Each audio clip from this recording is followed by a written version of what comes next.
Good afternoon, Professor. Today, Brenda and I are going to make a presentation about early modern Britain, Elizabeth I and her legacy on culture. Nowadays, the Queen Elizabeth I is generally known as the Virgin Queen, Gloriana, or Good Queen Bess.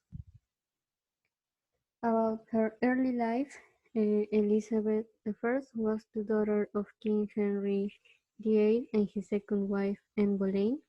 She was born on September 7 in 1533 in Greenwich, England, but her birth was probably the greatest disappointment of her father's life, as he had wanted a son to succeed him the throne, because he already had a daughter, Mary, with his first wife, Catherine of Aragon. Elizabeth was only 2 years old when her mother was falsely accused of adultery and treason, and those accusations carried her to a death penalty, and she was beheaded in 1536. Elizabeth, like her half-sister Mary, was declared illegitimate and deprived of her place in the line of succession for the throne. As a child, she received an impressive education because at that time it became popular amongst the nobility to educate daughters as well as their sons. She was taught by famous scholars such as William Grindal and Roger Ascham, and from an early age it was clear that she was really intelligent and remarkably gifted. She excelled at languages and music, so by adulthood she could reputedly speak 5 languages fluently. Later on, she had a younger half-brother who, who was Edward. He was the king's first and only legitimate son with his third wife Jane Seymour. Before his father died in 1547, he had reinstated his two daughters Mary and Elizabeth in the line of succession. Elizabeth was only 13 years old when her brother Edward succeeded his father as King Edward VI, but he died soon in 1553. So Mary Tudor and their cousin Lady Jane Grey both were now in line for the crown. However, Elizabeth's half-sister Mary succeeded the throne and became the Queen Mary I of England, also known as Bloody Mary. During the time of her reign, Elizabeth was imprisoned for a few months in the Tower of London, as her penchant for Protestant doctrine made her suspicious in the eye of her stepsister, despite the support that she gave to her. However, with the time she was soon released, but still her life was in her sister's hands. Elizabeth eventually returned to Hatfield, which was her childhood home, and continued with her studies there until 1558, which was the year when Elizabeth succeeded to the throne because of Mary Tudor's death. Well, now I'm going to talk about Elizabeth I's reign. Queen Elizabeth I assumed the throne on November 17th, on 1558 at the age of 25. Despite being a very long reign that lasted almost 45 years, it is considered one of the most glorious in the history of England. The first reason is that she made religion one of her priorities. So between 1559 and 1563, introduced the acts which made up the church settlement.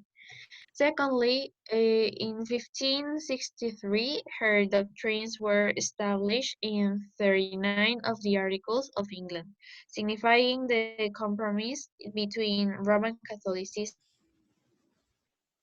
and Lutheranism.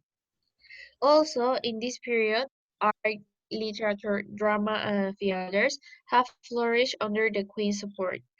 Thanks to her help, Great literary works have been written at this time, and famous writers and poets like William Shakespeare, Ben Jonson, Edmund Spenser, and Sir Philip Sidney appeared.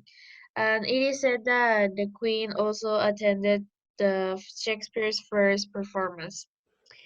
This is why Elizabethan literature is regarded as one of the most splendid ages of English literature.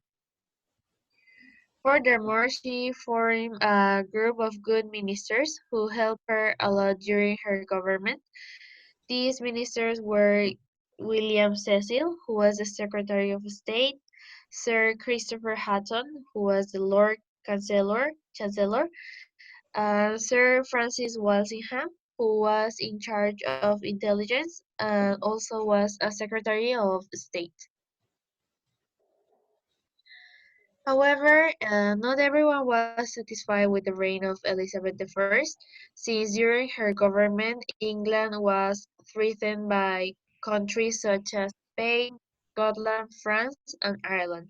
And there was an economic crisis within the country due to the war with Spain and other countries.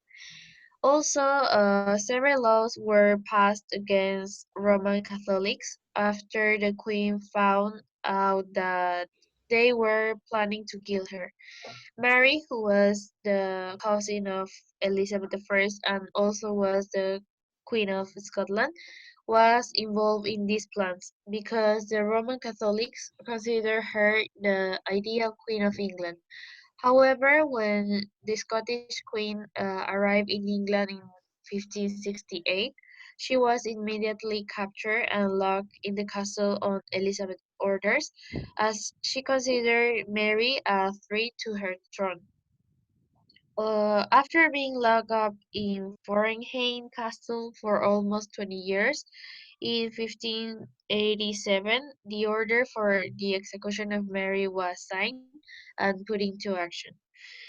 As a consequence, the following year, the Spain Armada was contributed, and despite the unexpected invasion of Spain in 1588, led by Philip II,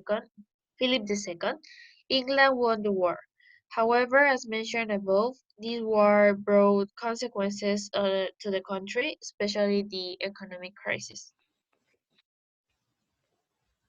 Now I'm going to talk about Elizabeth's final years and her death. The 1590s proved a difficult decade for Elizabeth. The question of how to govern Ireland had created terrible problems for the Queen over the years, but in 1594 she saw the start of the Nine Years' War, in which hundreds of English troops were killed. Elizabeth sent out the impetuous Earl of Essex, which only managed to create further difficulties.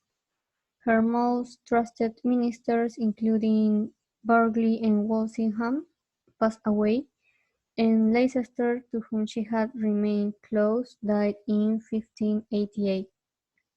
In the case of Elizabeth, she kept her last letter beside her bed until her own death. The Queen Elizabeth I died on March 24 in 1603 at Richmond Palace in Surrey. It is believed that the cosmetic concoction which Elizabeth used to cultivate her infamously pale look, called the Spirits of Saturn, made by mixing white lead and vinegar, may have impacted her health. Elizabeth was dedicated to her country in a way few monarchs had been or have been since. She was a determined woman, but she was not obstinate. She listened to the advice of those who were around her and would change a policy if it was unpopular.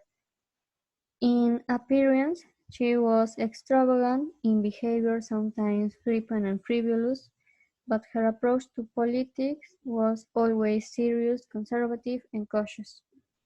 When Elizabeth ascended the throne in 1558, England was an impoverished country torn apart by religious squabbles. but when she died at Richmond Palace in 1603, England was one of the most powerful and prosperous countries in the world. Thank you. Thank you.